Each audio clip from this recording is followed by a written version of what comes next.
Assalamualaikum warahmatullahi wabarakatuh. Kali ini kami akan mempresentasikan hasil dari diskusi kami, yaitu tentang lingkungan kognitif interaksi manusia dan komputer, yang akan dibahas oleh teman kami. Kepadanya dipersilakan. Bismillahirrahmanirrahim. Assalamualaikum warahmatullahi wabarakatuh.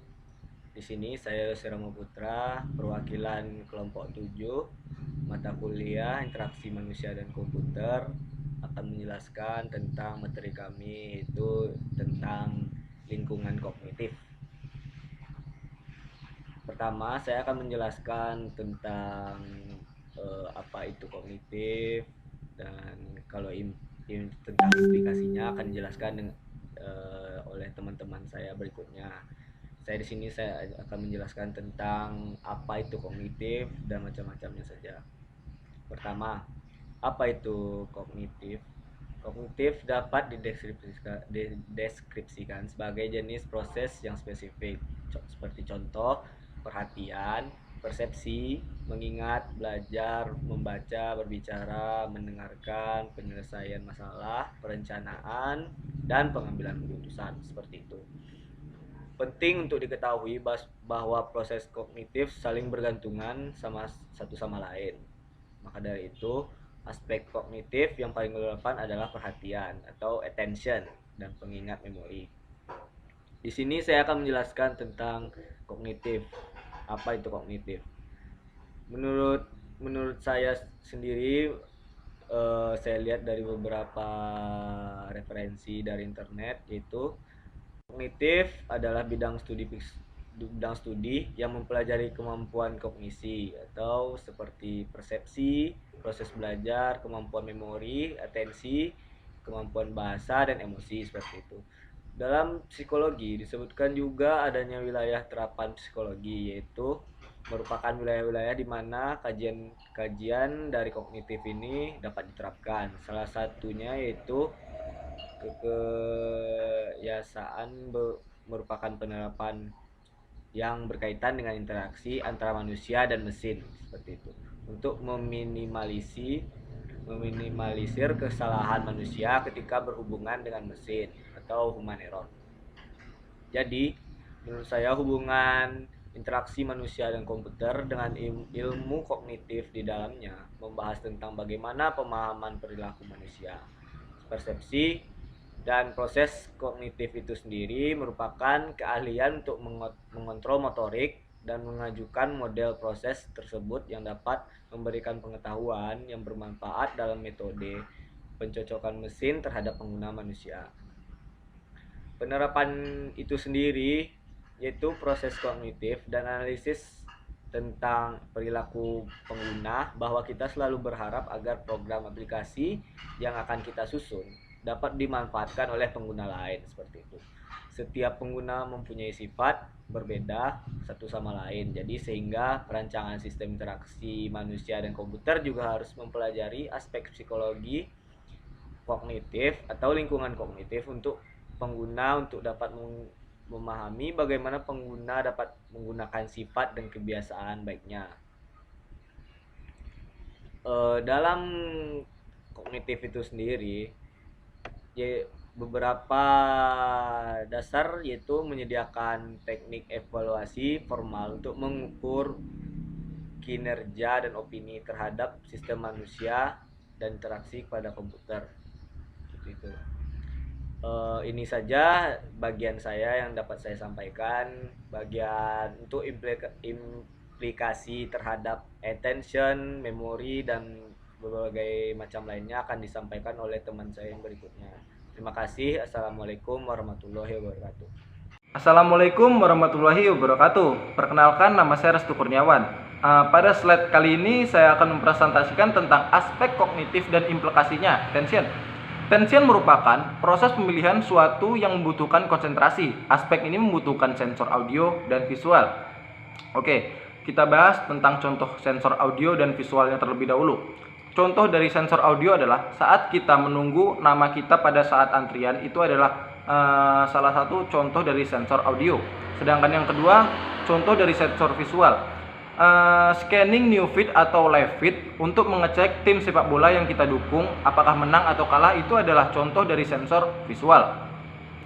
Selanjutnya, attention memungkinkan kita untuk fokus pada informasi yang relevan dengan apa yang sedang kita kerjakan.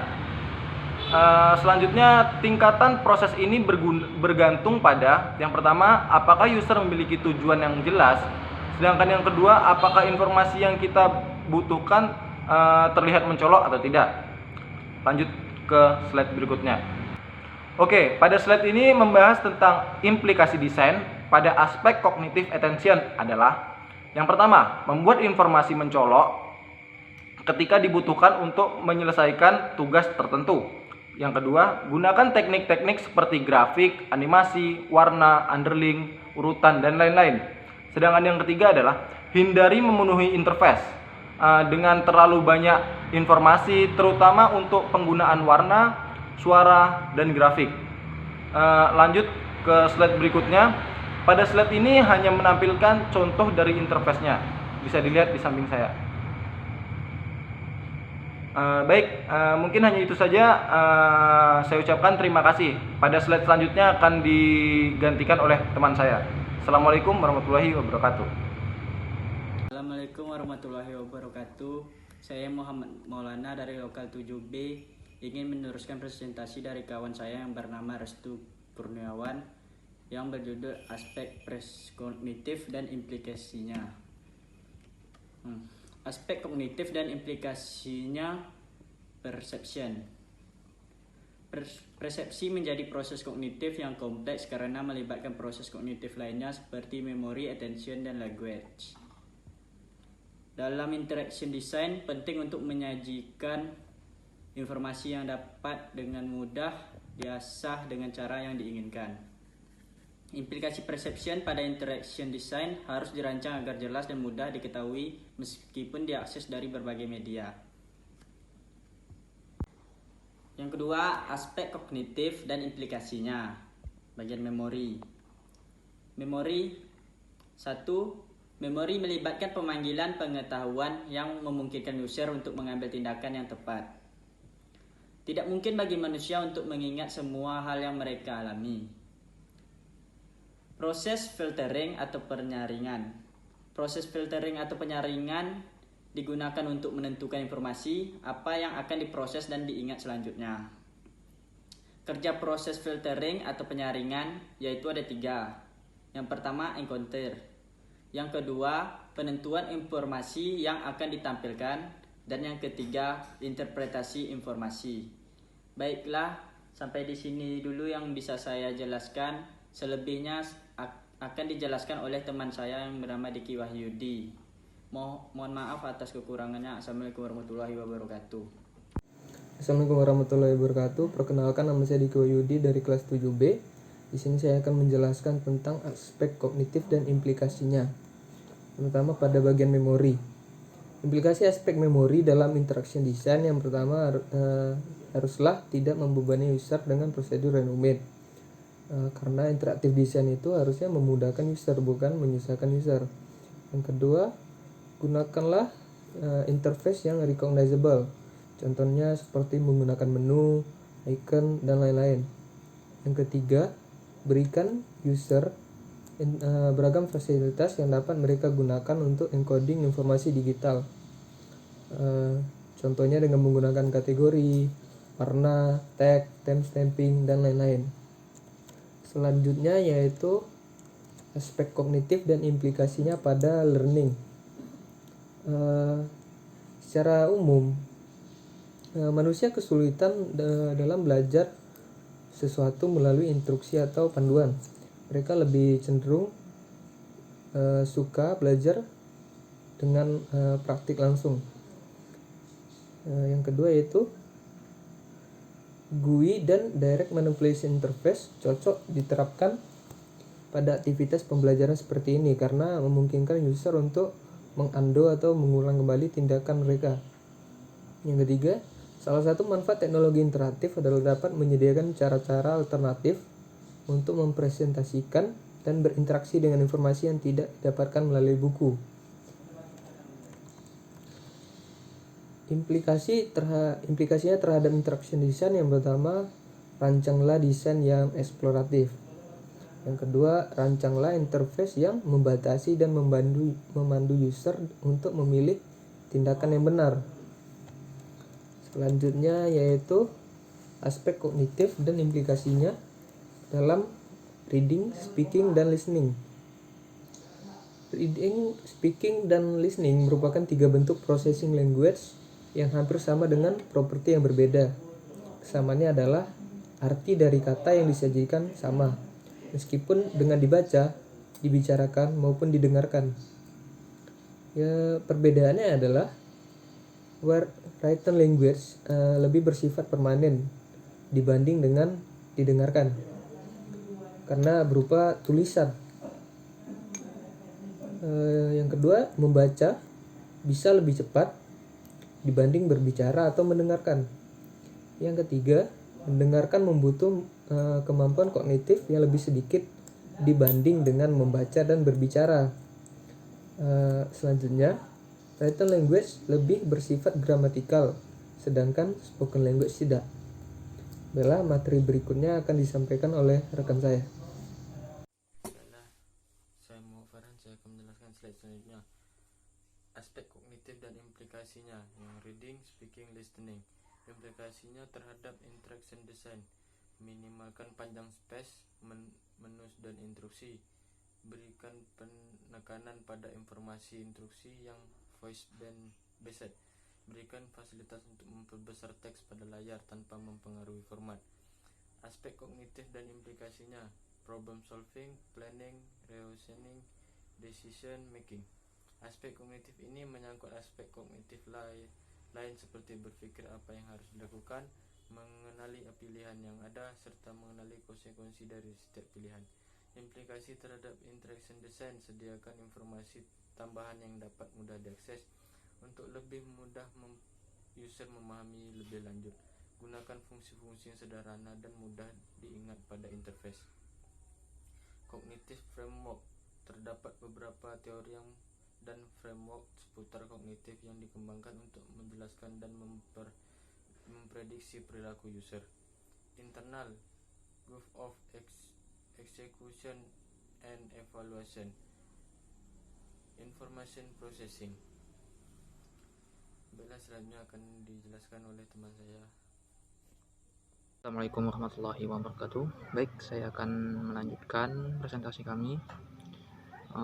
Kita akan menjelaskan tentang goals of execution and evaluation. Ini merupakan sebuah teori yang menggambarkan gaps yang ada antara user dan interface. Digunakan untuk menunjukkan bagaimana merancang interaksi yang memungkinkan user untuk bekerja sama. Bagaimana bagian pertama, execution ini mempunyai beberapa bagian. Yang pertama, execution dengan menjelaskan jarak antara user dan interface dan jarak antara user dengan sistem. Bagian kedua, evaluation. Bagian kedua, evaluation menunjukkan jarak di antara sistem terhadap user. Selanjutnya yaitu desainer dan user harus mempertimbangkan cara kerja jembatan untuk mengurangi kognitif effort yang diperlukan saat menjalankan tugas. Dapat dilakukan dengan merancang interface yang sesuai dengan karakteristik psikologi user. Jadi interface ini harus disesuaikan dengan karakteristik si pengguna ya, atau user tadi. Oke, next. Selanjutnya ada information processing. Model teori ini merupakan dasar untuk memprediksi kemampuan manusia. Hal ini berkaitan dengan seberapa lama waktu yang dibutuhkan seseorang untuk mengambil tindakan dan merespon berdasarkan pada stimulus yang diberikan, serta bottleneck yang memungkinkan terjadi saat dihadapkan pada terlalu banyak informasi. Jadi information processing ini merupakan sebuah teori untuk memprediksi bagaimana kemampuan manusia itu.